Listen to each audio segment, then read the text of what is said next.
सिमुना सबैजनालाई। अब हाम्रो दसैँ पनि सक्यो। दसैँ त के भन्नु, तर योचोटि हाम्रो दसैँ नै भएन।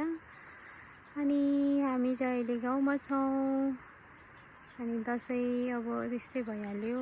अब एकजना हाम्रो घरमा बाजे पढ्नु बस्नुहुन्थ्यो, उहाँ बित्नुभयो, म आएको भोलिपल्टै।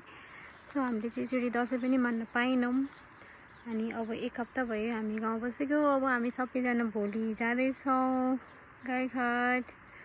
केटाकेटी भाइ बहिनी सबैजना, आमाहरू चाहिँ अहिले जानुहुन्न।